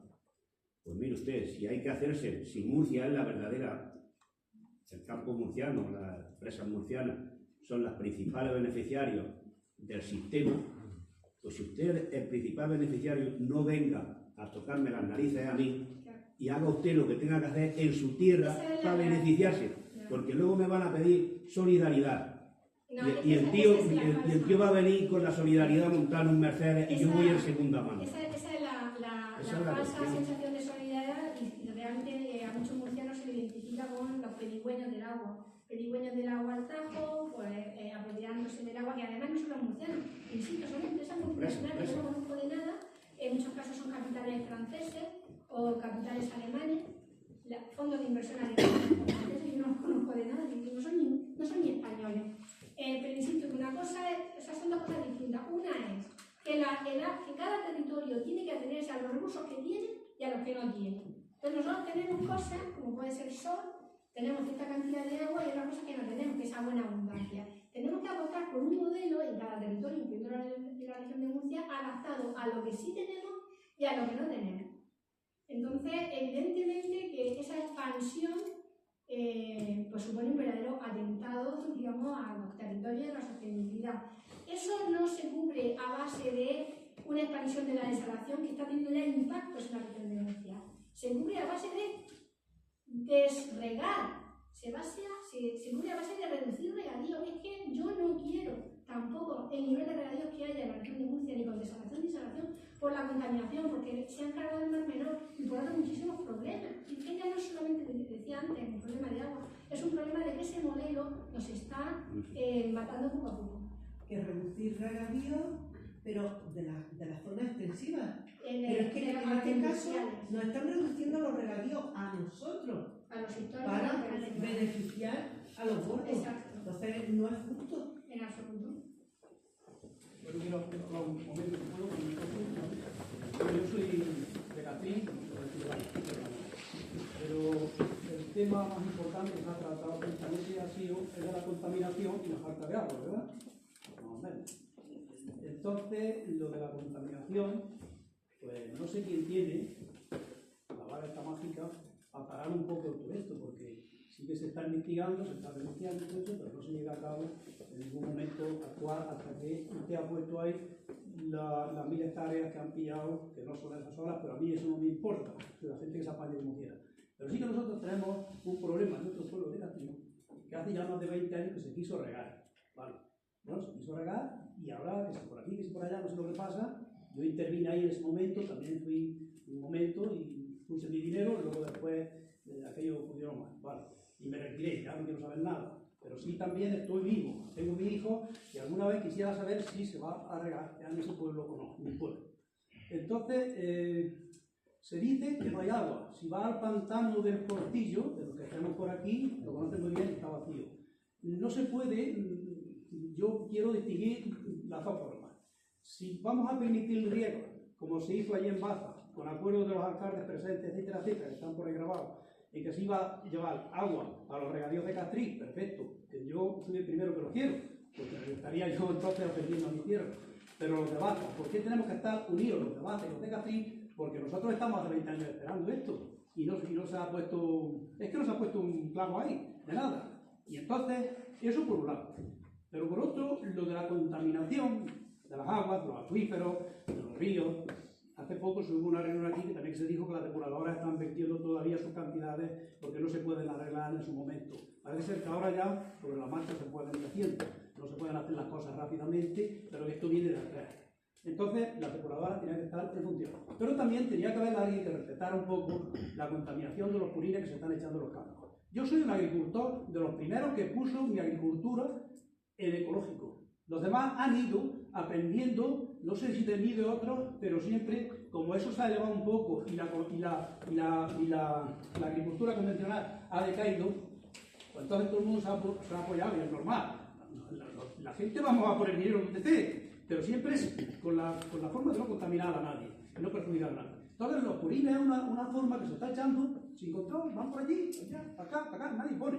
Y yo pregunto aquí, ¿quién tiene la llave para declarar zona vulnerable a un pueblo? La Junta de Andalucía. ¿Sí? Sí. ¿Y por qué no lo hace? Pregúnteselo usted, porque... No, yo estoy aquí para preguntar también. No, pero me refiero que eso es lo que tendríamos que preguntarle a la Junta de Andalucía. ¿Por qué no está declarando zona Pero vulnerable? no, perdone usted. Yo he venido aquí a informarme. Sí, Yo no soy ahora, bueno, aunque sea, yo no necesito poder de ninguna clase. Yo soy Andrés como me llamo y soy capacitado en donde sea. Y hablar con quien sea. Si ustedes me dirigen y me dan documentación donde tengo que dirigirme, no tengo inconveniente ninguno en decir las cosas claras. Y si no, que vengan aquí o allí en Catrín y para plantear una reunión y yo les hacen la Sí, pregunta. no, si eso es lo que le estaba explicando, que Claro. quien tiene la competencia, la obligación y la responsabilidad de declarar la zona vulnerable a la contaminación por nitrato es la Junta de Andalucía. Y la Junta de Andalucía no hace nada. Y entonces, como la Junta de Andalucía no hace nada, igual que intentan no hacer nada el Sí. resto de las comunidades autónomas, pues ahí es muy importante que haya movilización nuestra, por un artículo, notas de prensa, denuncias a la Junta de Andalucía, escritos, y exigir lo que decía antes, no que declaren cuando ya está contaminado, porque cuando, vuelvo a lo mismo, cuando un acuífero se contamina, va a necesitar a lo mejor 50, 100 años para descontaminarse o más. Lo que hay que hacer es evitar que se contamine antes. Y no estar de brazos cruzados, como está 40 miligramos litro, como todavía no he llegado a 50, no hago nada. Espero, o sea, tú ves que hay un coche que está a punto de estrellarse y tú, mientras no se estrelle, tú no cambies de la dirección. Entonces, ya cuando se ha estrellado, espérate, que entonces a lo mejor aquí hay que poner una señal. No están tomando acciones porque la Junta de Andalucía, igual que la Comunidad Autónoma de la Región de Murcia, no quiere enfrentarse a las grandes empresas, como son las grandes empresas entre las que están en manos, es la granja intensiva de porcino. Y entonces tenemos que ser los ciudadanos los que reclamemos nuestros derechos, porque no hay en ese sentido un concepto de servicio y de interés general por encima de los intereses privados de las empresas en la Junta de Andalucía o en la Comunidad Autónoma de Murcia lo suficientemente poderoso como para enfrentarse a los intereses de las empresas para defender el interés público de todos los ciudadanos. Pero bueno, ¿y entonces qué hacemos nosotros aquí? ¿Quién es el representante de un pueblo o alguien, una asociación, quien sea, no sé quién? Tiene que dirigirse a esa Junta de Andalucía y plantearle el problema que tenemos. Porque también, porque no he terminado con el tema de la contaminación. Lo de la contaminación de los purines tiene tarea, ¿vale? Porque eso dicen, eso tengo que preguntarlo yo también, y ustedes que tienen que estar informados también, de que hay una cantidad que se hace, sí, con todos los papeles, vale. Pero también, vamos a ver, dicen, por ejemplo, que los purines echan una cantidad, pero en su momento, fuera de tal, eso tiene unas normas, y no sé qué iba a decir ahora.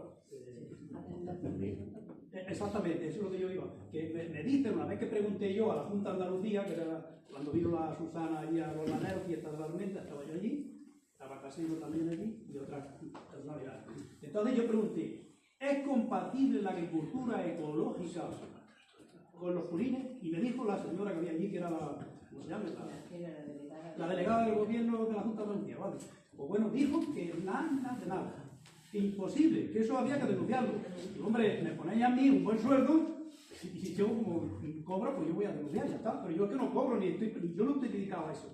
A ir investigando. Entonces ustedes, los responsables, los que estén aquí, tendrán altos cargos, asociaciones, lo otro, y decir, bueno, a esto hay que pararlo. Porque si ahora me dice a mí esta mujer que no, yo tengo que, como usted dice, cumplir la ley. ¿Qué hago yo? Coger mi carterita y soltar los dineros de mi ecología, mi agricultura, pequeño agricultor, y entonces pagar los abonos. Mientras otros están de gratis regando los campos, contaminando, como usted dice, y lo ha puesto ahí. Entonces, aquí somos los cristianos, como se dice. Somos todos de la misma tierra. Todos hacemos una cosa, echamos lo que nos dé la gana, nadie se controla, y yo me ahorro mi dinerito, oye, que yo me ahorro mi dinero, y a mí me viene bien. Si empezamos así todos, pues uno más, y yo estoy haciendo el tonto, el listo, no sé lo que estoy haciendo, pero... Por eso es tan importante que cada vez pues haya más uniones en los pueblos y las asociaciones que funcionan, que a veces hay muy poquitas personas, 2, 3, 4 personas, pues en vez de ser 4 las personas que están en la asociación, son 40, podrán hacer más cosas. ¿Para poner denuncias?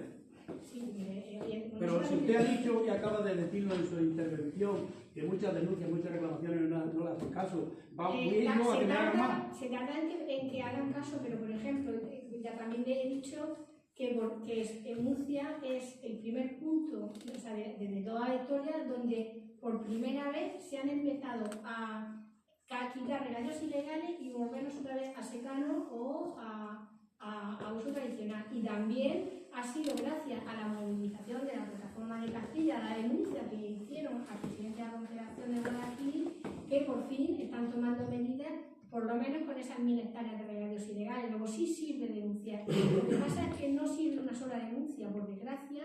Tenemos que estar trabajando durante meses y a veces años para ver los resultados. Pero entonces tendrán otras nuevas contaminaciones y como usted acaba de decir, ya no tendrán arreglo hasta dentro de 100 años. Nosotros ya nos tenemos aquí, pero los que vengan detrás tenemos que dejar en la tierra un poquito. Bueno, yo creo que cada uno podemos aportar en la medida que podamos. A todas las ayudas son buenas. ¿Por aquí? Vale.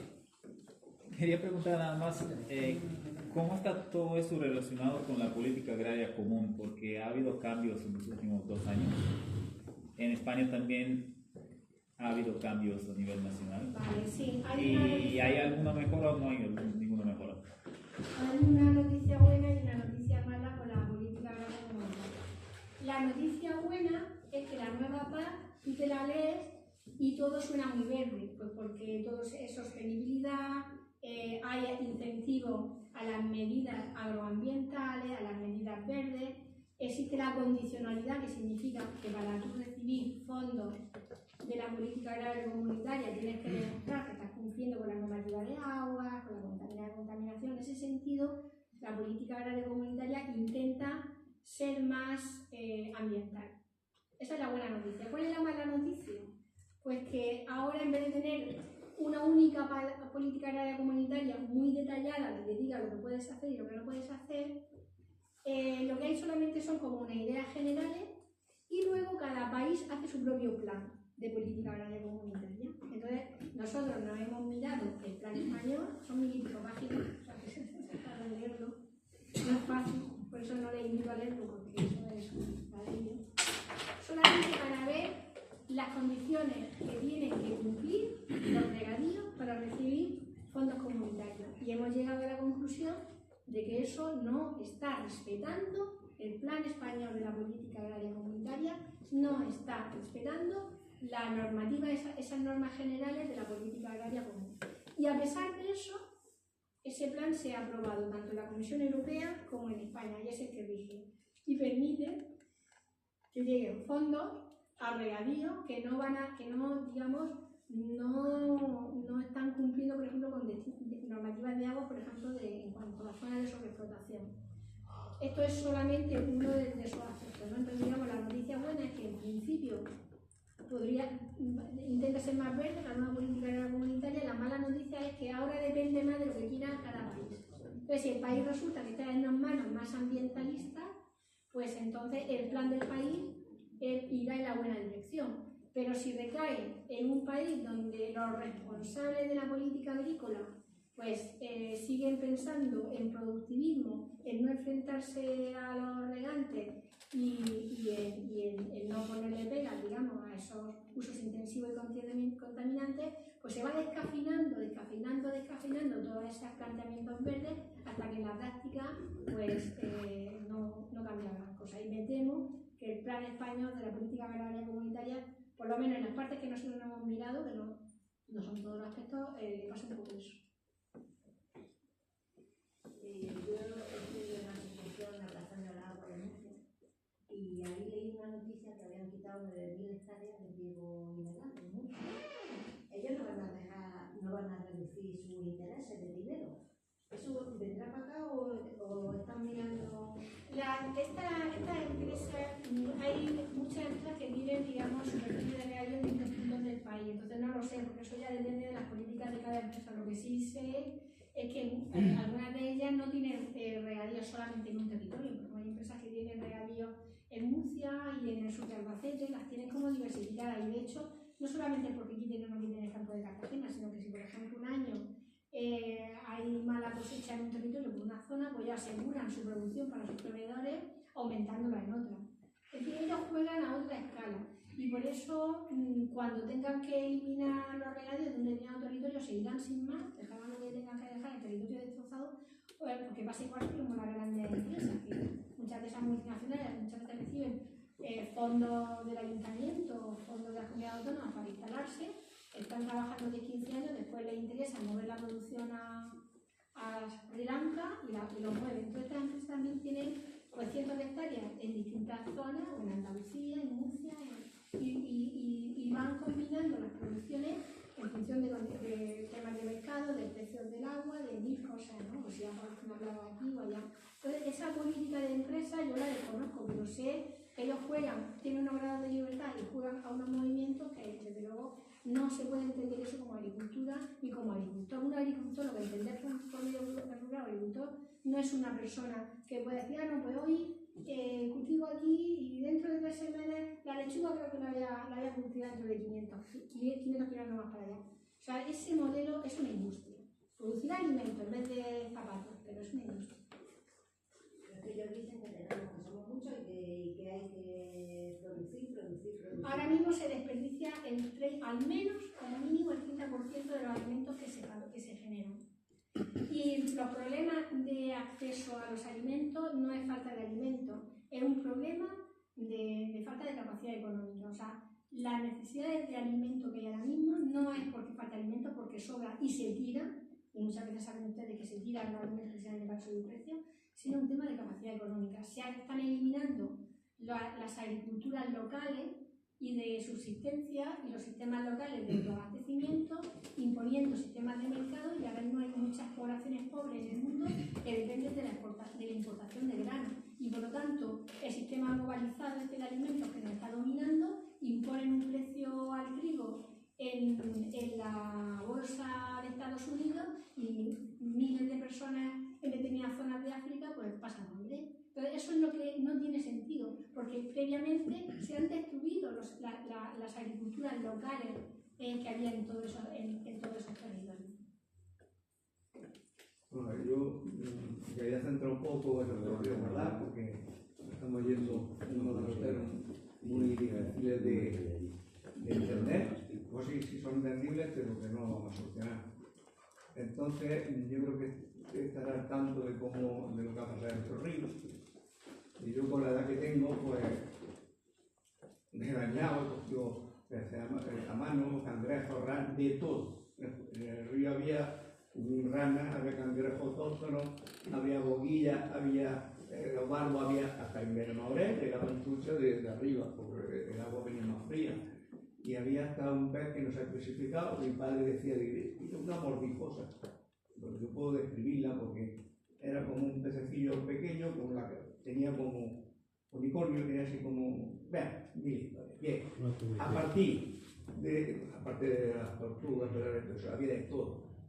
A partir del año 1988 empezó a desgrasar el río gracias a las intervenciones que hicieron la Confederación en la limpieza del río. Que por eso quiero hablar aquí sobre la limpieza que tú pides a la Confederación. Quiero que la corra de más por las razones que te dan.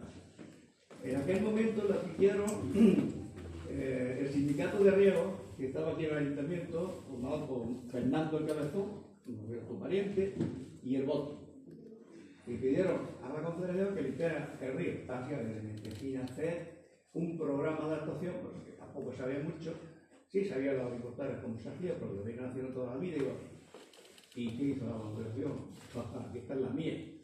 Contrataron a una empresa, la empresa subcontrató a otra, y aquí llegaron unas máquinas giratorias con unos cazos inmensos, arrancaron todo el árbol de cuajo de la ribera y lo dejaron de tierra. Y eso, una broma, aquí los más mayores no hay ninguno allá, pero vamos, hay fotos y hay testigos de todo eso. Luego hubo dos intervenciones fatales. Hace poco había una más pequeña que yo le decía, no, así no, tal. Incluso hizo un escrito que hasta luego no llegó a su sitio, pero bueno. Entonces yo lo que le pido, a delante de todo, de moverse, es que retire esa petición a la Confederación. Que la haga, si es posible, a la Junta de Andalucía, porque creo que está más capacitada en tema medioambiental que los otros. Porque los otros nada más que tienen máquinas, dinero, muy buenos, entre comillas, arquitectos superiores, dioses que hacen las presas y todo, también ganan igual, pero los otros no entienden, no tienen corazón. Entonces, si se hace eso, van a entrar a trapo otra vez. Y entonces ya se verá que vamos a perder el río. Hay muchas maneras de hacerlo. Explica esa, pero también se puede hacer aquí, con el dinero del PEP, con lo que sea, ayuda que nos venga, y las personas que se mueven un poquillo los cocos. Porque no somos unos vagos, hablamos mucho, pero no hacemos nada. Este señor que aquí, viejecito ya, y enfermo, con leucemia crónica y una serie de cosas, me he limpiado 150 metros de río y esto para verlo. No ha ido que nadie a verlo, me da igual, yo lo hago por conocimiento, porque amo el río y porque las cosas que hago, las hago con amor, con cariño. Y muchos de nosotros nos dedicáramos a hacer esa limpieza. Que hay dinerillo para ayudar y viene más gente, mejor que no, pero que no nos venga la Confederación porque nos lo hace todo. Yo te pido que la Junta lo haga. Y si no, va a ser tu perdición porque te va a tener que intentar mucha gente cada vez quiere más río, cada vez quiere más Las Vegas, cada vez quiere más la acequia histórica. En eso sí que tengo que decirle a este hombre que tiene la edad de mi hijo, que se ha portado muy bien, ha estado tratando de mantenerla. Yo en el 90 y tanto luché muchísimo, casi pierdo la salud y la familia, e incluso por mantenerla. Hay estudios que los tengo, me lo han pedido muy poco, pero sí, aquí en el ayuntamiento de varios sitios, a gente de la universidad, y están disponibles usted para que haga falta y quiera, pues se escapa de todo pieza. Entonces, que no, hacer de otra manera. Y en cuanto a las depuraciones, hay más sistemas que el tema de depuración que conocemos ahora moderna.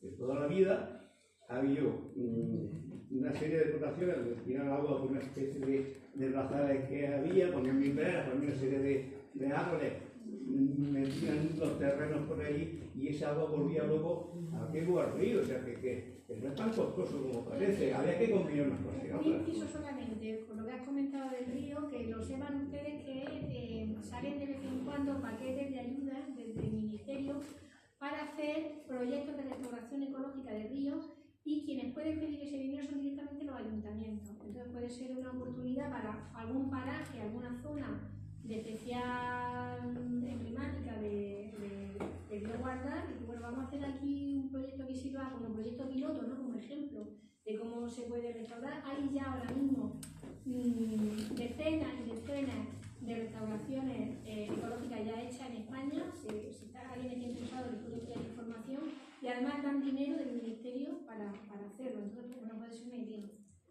Yo creo que ¿Eso las asociaciones también pueden pedir o solamente? Sí, yo creo que eso tiene también. Yo creo que aquí hay varios alcaldes de la zona, ¿no? Por lo que estoy viendo. Entonces, el objetivo de esta reunión era de unificar un poco los pueblos del El objetivo de esta reunión era de unificar un poco los pueblos del altiplano, los 13 pueblos, porque los están degollando por los 13 rosas. Y mi propuesta era que ya que están aquí los presidentes de algunas comunidades de regantes, algunos alcaldes, ya que estamos aquí, ¿tú qué posibilidad verías posible? Porque hoy, por ejemplo, el río Guardar, nos han mandado fotos, que está aquí Javier, que lo ha hecho y está en el Facebook puesto, tenemos menos caudal que el que nos han dado en el verano. Entonces, lo que no se explica, que nos lo está explicando Alex, que me lo ha mandado un WhatsApp muy bonito, dice que cómo, si no están echando ni siquiera el caudal ecológico al río para mantener una vida, que ahora ya se ha terminado el riego y todo, ¿cómo está pasando agua por el canal de San Clemente? Eso es lo que no nos coge la cabeza. Hombre, yo, la verdad, la pregunta no la sé, pero creo que una cosa que podría ser buena es si ustedes pudieran conseguir, juntando con un poco de dinero de cada pueblo, por ejemplo, de la corporación municipal, no hace falta mucho dinero, un poquito nada más, que a alguien se le pudiera encargar a una universidad o a alguien a nivel técnico que hiciera un pequeño informito que pusiera los puntos sobre las sillas con datos contrastados y dijera, el río Guardia tiene estas aportaciones, hasta ahora ha estado pasando esto, estas son las entradas al embalse, estas son las salidas, estos son los destinos, esto es lo que está pasando con el agua subterránea, que cogiera todos los datos oficiales y siendo, a lo mejor ese informe ya existe, pero un informe, digamos, encargado, digamos, no por la Confederación, sino por ustedes, y eso, pues contando con gente que se ofrezca de alguna universidad cercana o lo que sea, ¿no? Que tenga ganas de colaborar.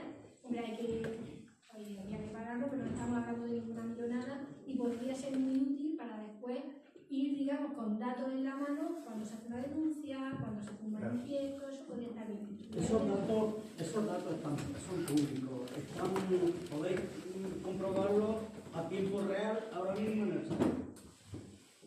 O sea, eso que acabo de preguntar Marilu, no hace falta preguntarlo, ni hace falta hacer escrito, ni hace falta hacer nada. En el sistema del 6, a tiempo real se puede ver. Nada. Bueno, yo creo que a la Confederación no le interesan los nacimientos, porque los nacimientos los están dejando secos en las captaciones de aguas subterráneas y por más que mande denuncias, escritos y demás, se olvidan. 4 años hemos estado nosotros mandando escritos a la Confederación y denuncias para que no dieran una concesión de agua a un pozo sacando 30 litros por segundo. Ojo al parche. Y a los 4 años se lo han pasado por alto todo lo que hemos mandado y se lo han dado. Y viendo que han estado allí gente de la Confederación a ver el problema que había y demás, viendo los nacimientos como estaban secos o casi secos, eso es de No lo creo, sí. Entonces, lo que hay que ver a ver qué solución puede tener. Convertirse en talibanes. Porque eso que se está leyendo es verdad. Y las multinacionales estas que están allí funcionando, como se ve que dan mucho dinero o lo que nada, yo no sé lo que es. Pero ellos les están dando hectáreas de regadío al mexicano a montón. Y los regadíos antiguos, lo de siempre, pues no los tenemos hechos ya. La unión de los 13 municipios, de todos los pueblos, de la gente, movilizaciones en la calle, eso, y sobre todo salir en los medios de comunicación, conseguir que los periodistas se interesen por el problema, que saquen noticias del problema, y con nombre y apellido. Por eso, esa denuncia directa al presidente de la Confederación Hidrográfica de Guadalquivir ha hecho el suficiente impacto como para que después tuviera que justificarse con esas 1000 hectáreas de regadío ilegal. Esa es la vía. Tenemos que denunciarlo en los medios de comunicación. Que lo dice alguien que trabaja en movimientos sociales más de 30 años. Y sabemos lo que funciona. Aquí por aquí hay otra pregunta. Bueno, yo no conozco el río Guardal como para saber cuál es el problema. Pero creo que los problemas no vienen de cuando Confederación metió las excavadoras ahí. Yo creo que el problema viene del momento en el que se hizo un embalse y se reguló el río. En ese momento, los embalses no generan agua. Los embalses lo que generan son nuevos regadíos. Son hectáreas de nuevos regadíos.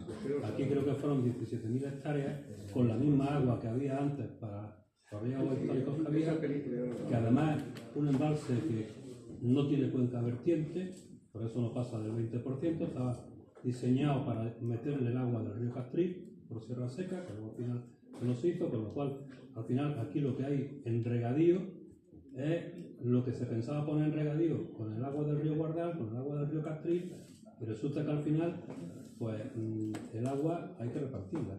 Y evidentemente en los años que sobra agua, pues mal que bien, pues todo el mundo mira para adelante, pero en los años malos pues pasa lo que estamos viendo ahora. Que poquita agua, sí, porque al que le han dado la concesión para nuevos regadíos, tiene exactamente el mismo derecho a usar el agua que el que lleva 500 años regando. La misma, tiene una concesión y tiene el mismo derecho. Y si quieres que no riegue, le tienes que comprar su concesión e indemnizarlo. O incluso pueden hacer como han hecho los de Sevilla, no plantar arroz y hacer una cesión de derechos a Almería. O sea, tú tienes una concesión de agua y eso es un patrimonio. Entonces, especulas con eso. Aquí, el hecho de hacer una presa en el río, aparte del daño ecológico, de que es la inversión de caudales, etcétera, etcétera, ya por lo pronto ya ha generado, no una expectativa, ha generado unos derechos reales que tienes que satisfacer con el agua que nadie nos diga, pero vamos a seguir así siempre, claro, siempre, entonces, y más, hasta que ya nos pudramos aquí. Creo que a lo mejor ahora mismo ya lo que hace falta es gestión. Ya, que no la gestión es superficie ilegal, cortarla rápidamente, nuevos regadíos que vayan a venir o que no estén ejecutados, como por ejemplo ese señor que explicaba ahí, pues eso no lo puedes poner, tú no puedes poner ahora miles y miles de hectáreas en nuevos regadíos de secanos cuando estamos viendo que es que no hay agua y que no la va a haber, que no es que puede venir un año mejor, un año peor, pero la tendencia es la que es. Entonces, eso hay que paralizarlo. Y a partir de ahí, pues vamos a ver cómo se gestiona lo que hay. Creo que hay que, y a lo mejor para eso sí está bien, el reunirse todo el mundo y decir, venga, pues esto es lo que tenemos, esto es lo que queremos, pero sobre todo es gestión, porque el daño ya está hecho. El daño creo que se hizo en el momento que se hizo un embalse. Yo creo que la figura del contrato del río o cualquier fórmula que ustedes decidan, pero yo creo que ese trabajo unido, ese trabajo colectivo va a dar fruto, porque cuando ha habido esa unión se han conseguido cosas en los territorios, aquí también se aburría de mí. El archipiélago de Granada tiene todavía mucho que conservar y tiene mucho que defender, porque tiene todavía mucho bueno. Sí, una cosa. Oigo mucho como problema de la solución al problema el contrato del río.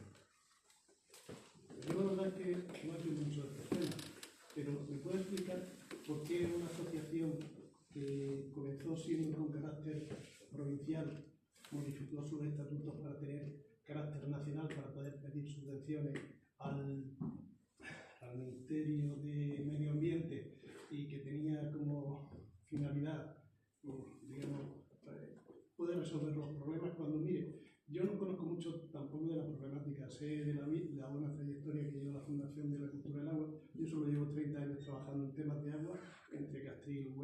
y por esta zona. Tengo muchas cosas que decir. Algunas veces hemos cruzado lanzas con él. Algunas veces hemos tenido hasta pleitos que habéis perdido. Sí. Y otros que hemos colaborado en defensa de otros temas. Pero bueno,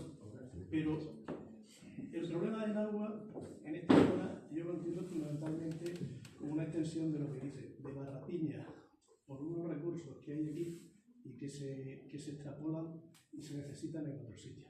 Y es un problema, desde mi punto de vista, más que tiene dos vertientes. Una supracomarcal y otra puramente comarcal y local. Es decir, aquí tenemos un problema que viene precisamente por el trasvase del Negratín, desde que desapareció la histórica cuenca del Guadiana Menor, que existía como figura de planificación en los planes, y hasta que se concedió, se hizo el pantano de la Peña y entre Peñas, y se hizo el trasvase al Negratín, y entonces el caudal del río Guardal, del Castril, se metió en el régimen general y se desconexionó todo lo que era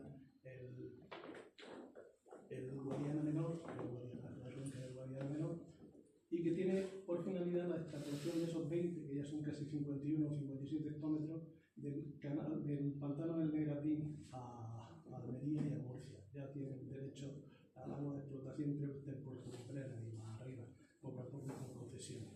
Y la pasividad que ha habido de la administración andaluza, de las administraciones locales frente a eso. Pero luego, fuera de eso, y ese problema general, es que aparte de eso tenemos un problema interno. Y es que donde yo el contrato del río me tienen que explicar muy bien claro de qué río y qué contrato, porque para que yo lo entienda, si es una herramienta que pueda servir. Lo que apunta el problema fundamental y la expresión que hasta ahora más se veía era el problema irresoluto del trasvase del río Castril a Baza. Eso, si me permite, solo le voy a decir. Entonces, eso ha generado una serie de problemas y una alta participación social. Como bien conoce usted, porque lo ha seguido, la plataforma del río Castril, en este plan, en esta fase, en esta última planificación hidrológica, ¿no? En la anterior fue el problema del río Castril, fue el que generó más alegaciones en toda la cuenca del Guadalquivir, incluso por encima de la plataforma de Sevilla, y los problemas del dragado del Guadalquivir. ¿Qué pasó en este viaje y qué ha pasado? Se ha trabajado de otra manera, pero se ha trabajado intentando concienciar al territorio de que haya que negociar y solucionar los problemas. Pero orientado y dirigido, dicho con todo el respeto, de los más estrictos términos de defensa, a resolver única y exclusivamente los problemas de abastecimiento y los problemas de riego que tiene Baza, y es así. Y ella ha sido la triunfante con la ayuda y con la pasividad fundamentalmente de todos los integrantes en la planificación hidrológica, bien por dejar o por no hacer, porque esta es una reunión magnífica. Lástima que se hace casi un año después de que fuera necesaria, porque todas estas reuniones, toda esta movilización, no tendría que ser cuando ya está aprobado el plan hidrológico que va a fijar y que fija esto, sino tendría que haber sido antes.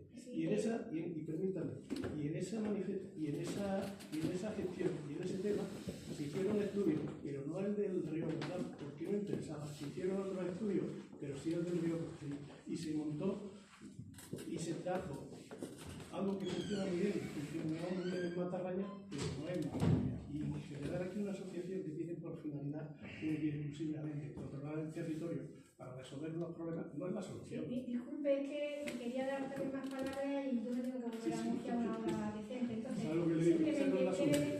simplemente, respecto a los problemas internos, independientemente de que parte del agua negativa llegue a la mufa que está llegando, aquí hay un problema de exceso de regadío, y si no nos explica que haya acuíferos sobreexplotados, manantiales secos y acuíferos contaminados. Eso no es por el trasvase.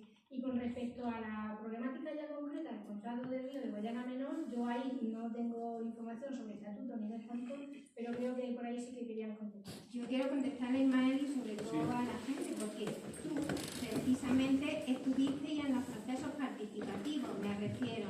Se hizo un contrato de río abierto a toda la población, se estuvo trabajando durante 2 años y se estuvo... Ismael, déjame hablar un momento, por Queremos favor. escucharla a ella, queremos escucharla a Ismael, ella. déjame. Oye, perdona, Sí.